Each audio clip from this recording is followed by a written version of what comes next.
Ahoy everyone, and now it is time to take an overview of the second round for the Mordheim campaign and how the warbands are doing so far. Just as a reminder, this is how the points were after the first round. Everyone got 3 games in, including the warm-up games. At this point, the Skaven were in first place with 24 points. Points are awarded by the leader of each category. So Skaven had most of the victories, so they gain 5 points in this category. Then Cruel Boys and Night Wolves are tied for the second place, so they both get 4 points, so nobody gets 3 points, and Circus Horoticus and the Motley Crew are getting 2 points, no one gets 1 point, and House Valmon getting 0 points, because last in each category just gets 0. You have to bring at least something to the table to be rewarded with points. In other categories it was much more straightforward. Let's take the kills, for example. Circus Roticus got 5 points for getting the most kills, 16. Then the Motley Crew, 4 points for getting 12. 3 points to the Cruel Boys with 11 kills. 2 points for the Albinos of Clan Eshin. 1 point for the Night Wolves, and again, House Valmon getting 0 points in this category, but you get the gist of it, how points being awarded. So as you can see, last time the Albinos claimed the first place. And now let's see how it looks after round 2. Keep in mind, I just adjust the points at this time, so no points are being added from round 1 to 2 and to 3 and so on. Because, as you can see, the Skaven and the Night Wolves both took part in the 3-player matches. So of course they have more games than the others, so of course their leaders get more experience and they have the chance to get more kills than the other warbands. Therefore it would be an unfair advantage to just add points, because in round 2 there are 2 warbands who are just have more games and therefore more chance to be in a higher place. Though, as you can see, Circus Horoticus being on second, beating the Night Wolves who have 1 more game, and pretty convincingly by 6 points. And House Valmon is getting some more points. Though, as you can see, the Skaven won the most games and therefore got the most territories. That most of the time will help to claim the first place, as is the case by now. And as you can see, Motley Crew with 1 victory and therefore 1 territory is in the last place. Though, not always victory equals territories. As you can see, Circus Roticus, they defended their territory against the Cruel Boys. You may remember the Cruel Boys did try to take the territory from the Circus, but the Circus prevailed, so they won the match, but obviously did not get another territory for themselves. So yeah, as it stands now, Skaven are in first place, Carnival of Chaos second place, Middenheim comes in third, the Orcs followed by the Restless Dead, and down at the bottom is the Ogre Maneater warband. And just out of interest, combining the 2 scores, Skaven in first place overall, Orcs in second place, tied with the Night Wolves, then Circus Roticus 1 point behind, and at the bottom House Valmon and the Motley Crew. That's just a what if at the end of the campaign. Maybe it doesn't make a huge difference combining the scores versus just summing up the total at the end of the campaign. I don't know. I just want to keep track and see what's the best scoring method.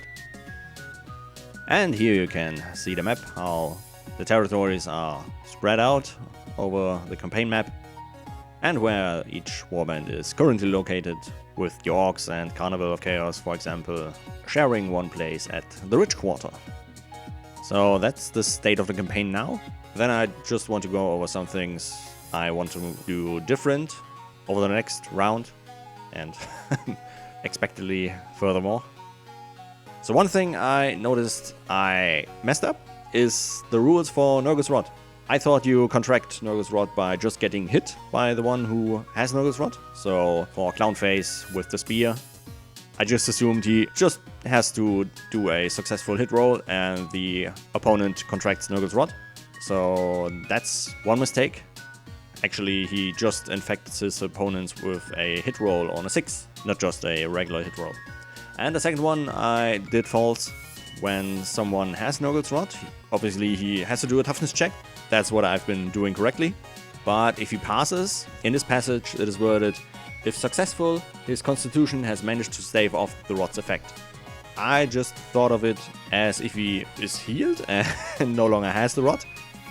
But scrolling through the internet, I found a discussion, and then it dawned on me that no, he's just good for this round. And next round he has to test again, as long as he's alive and eventually dies. So it's pretty devastating, especially on a 6 when it spreads on any other Warband members. So the last 2 cases when someone had Nurgle's Rod, it was the Ogres, and for the Orcs, they should have continued with having the Rod in effect. But on the other hand, I didn't remember, and I didn't want to check the footage, if Clownface actually hit him with a roll of a 6 on a hit roll. So I will just continue to leave it as it is. So the Orc and the Ogre miraculously got cured from the Rod. But onwards, if Clownface hits someone with a 6, I will do the correct thing and mark the victim as terminally ill. Another thing I want to incorporate in future games are the random events. Those are published in the Mordheim Annual 2002, where the rules are stated: at the beginning of each player's turn they roll a d6, and on a 1, random event happens. And then you roll on a d66 table to see what event actually takes place. And there are a variety of events that can happen. They can spawn a bloodthirster who goes out and tries to kill someone, or a pack of dogs entering from one side and try to get and kill someone. But the official rules state it's a d66, so about 36 different possible events. And there are some happenings that I don't think are very flavorful, and I do not have the models. For example, the giant spider, I don't like that. And there are some other events I just don't fancy. So I made up my own list, just using a d20, ranging from some enemies who can come in. For example, I have this knight, who I was planning to use as a freelancer, but I don't know, not everyone can hire a freelancer, and he's expensive, and I don't see him being very good. So I just want to use him in this random happenings, and I want to use him as sort of a headhunter, trying to assassinate the warband leader of the warband with the highest warband rating. So if he gets rolled up, he shows up on the table edge that's nearest to the warband leader with the highest rating, and just heads straight for the leader and tries to take him out. And if he's successful, he tries to retreat and claim whatever the reward of whoever hired him. Other events are just as the normal ones, like spawning a demon or having thick fog, earthquakes, or setting a house on fire.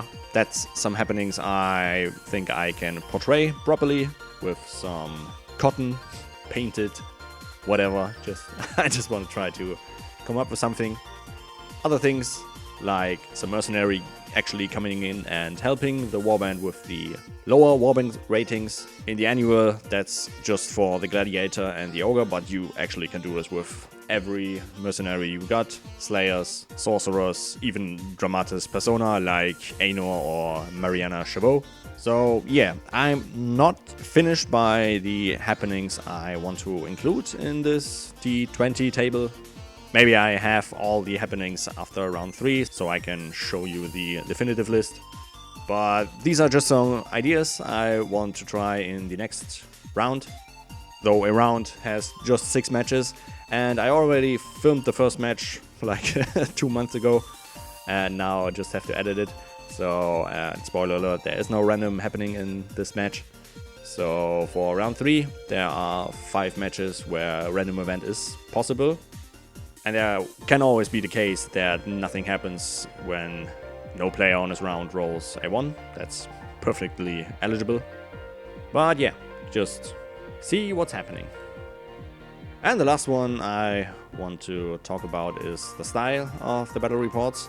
Sometimes during editing I think it's kind of stale, just going over the results that are rolled by the dice and commenting, and not getting really deep into the story, quote unquote, that Mordheim and the match has to offer. given I just started out and not even 20 battle reports in, so there's still a lot of room to adjust and to make different. Therefore, I thought I maybe try to do some things different, maybe talk more about overviews of the rounds, not every individual dice roll. Though sometimes, like the fight between Captain Rustam from the Ogres against King Morlock of House Valmon, that's something that was very funny with some amazing save rolls, so I will definitely keep them in. But yeah, maybe try to focus more on a cinematic style of battle reports. Try to get a little bit more life in the battle reports, and yeah, by reducing the individual takes, and maybe I can cut some time from the videos itself and aiming to have battle reports ranging from 15 to 20 minutes, because it's Mordheim, it's not really much happening. It's more like a couple of models getting into close combat and roll it out via the dice. So I think I can optimize, speed up the process, and maybe give you guys a better viewing experience. As I mentioned, the next one, the first battle report in round 3, Ogres versus Skaven, I already filmed and now have to come around and edit it. Stay tuned, subscribe so you don't miss the next battles and more time content. It is still summer, there's lots of other things to do. On the other hand, I just played my first game of Legions Imperialis, so maybe I have my mind elsewhere. Until then, thank you for watching, thanks for every subscription, and until the next battle report, have a good one.